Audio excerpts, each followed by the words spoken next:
So, good morning everyone. How are you today? Good morning, ma'am. So, thank you for attending this emergency meeting. I know we are all busy, but our hotel needs our immediate attention. So, over the past 3 months, our guest satisfaction scores have declined. Staff turnover reached 25% and our operational costs are increasing. So this means that there are warning signs that we cannot ignore. So this meeting is not all about blaming each other, but this is about identifying the root causes, understanding how our processes are failing, and agreeing on a clear and realistic operations plan. So let's treat this as a high-level management discussion. So I expect honesty, database insights, and also practical solutions. So Ms. Berdine, please start with the front office situation.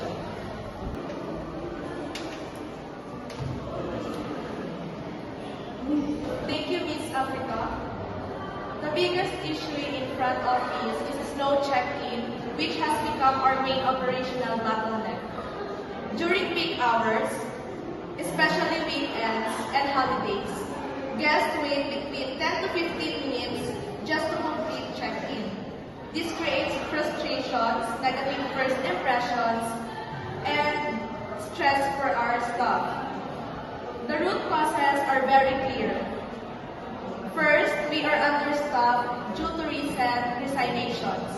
Second, our process is still fully manual ID verification, payment confirmation, and room assignment all take time. And third, guests often arrive at the same time, which creates congestion at the front desk. Because of this, front desk staff are pressured, mistakes happen, and service recovery becomes harder. Guests already feel unhappy before they even reach their rooms. So, meaning to say, slow check-in is not just a front office issue. It affects also the entire guest experience from the start. Am I correct, Ms. Berdine? Exactly, Ms. Africa. Once guests are annoyed at check-in, they are more likely to complain about other services later. Thank you, Ms. Berdine. Now, Ms. Diortube, please explain the housekeeping situation.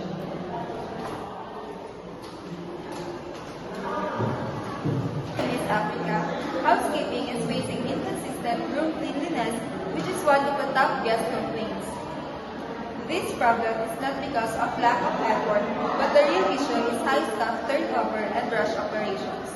Due to resignation, remaining staff are assigned more rooms than usual. New hires are trained quickly, sometimes without proper supervision. Another major issue is poor coordination with the front office. Sometimes, rooms are marked available, even the final cleaning or inspection is not yet completed. This leads to re-cleaning, guest dissatisfaction, and wasted labor time. Yes, please. If I may add, this shows a process breakdown. Information flow between housekeeping and front office is delayed, causing operational errors. So again, the issue is not the effort, but the system and the process failure. Am I correct, Ms. Diortube? Yes, Ms. Africa. Ms. Dimatula, please discuss the food and beverage concerns.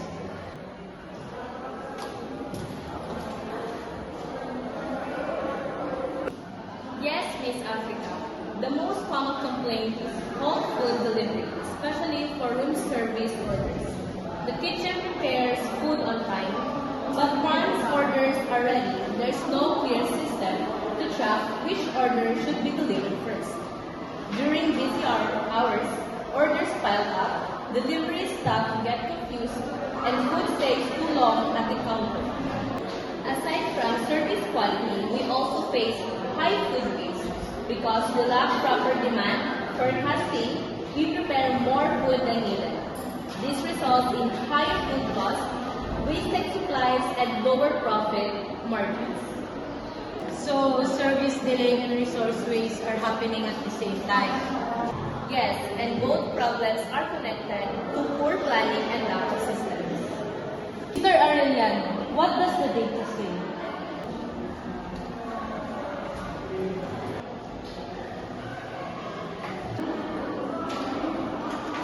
Based on online reviews and guest surveys, the most common words or feedback are slow, dirty, and broken. These issues directly affect our online ratings, which then reduce bookings and revenues. Even when occupancy is decent, high working cost activities, food waste, and overtime pay reduces our profit. If we do not act now, our brand image as a 4-star boutique hotel will be damaged.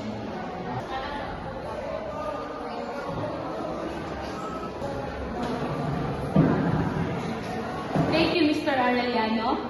Let's address first the staff turnover. Why are the employees leaving? Yes, Mr. Rubén. Staff will overwork because fewer people are doing the same amount of work. Yes, Ms. Martin. Front desk staff deal with angry guests daily.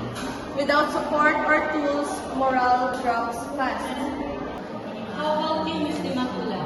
In the kitchen, pressure increases when waste happens and service delays occur. Yes, Miss. This is a classic service profit chain problem. When employees are unhappy, service quality drops, guests complain, and revenue declines. Upon hearing your opinions, now the most critical decision. Ownership approved a one-time budget for only one major technology upgrade. We cannot afford multiple systems. We must choose the solution that provides the greatest generational impact. I recommend a digital food order tracking system. It will reduce cold food complaints. I understand, but slow check-in affects every single guest. I strongly propose a mobile check-in and digital key system. From a marketing point of view, first impressions matter the most. Data shows check-in is the primary bottleneck. Fixing it will also improve staff morale and coordination. We need consensus.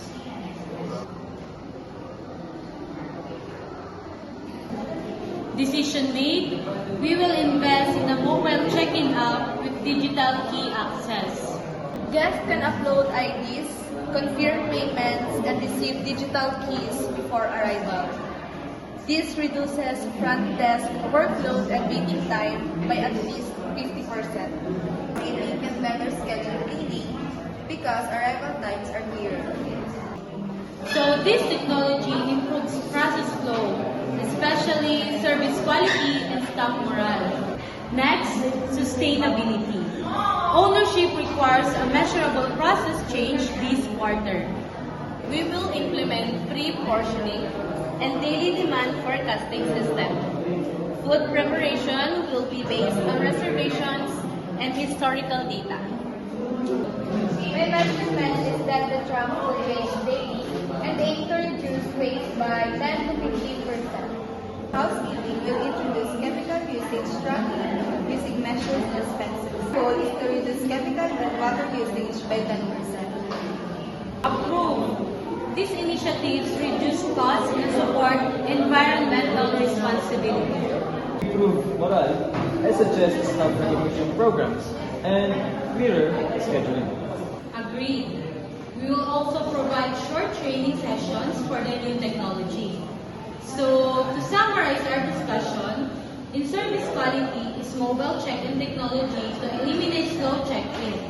In staffing and morale is reduced workload, training and recognition, and lastly, in resource efficiency is food waste reduction and chemical tracking. So this plan is realistic, data-driven, and aligned with ownership goals. Again, thank you for your insights. Let's execute this plan immediately.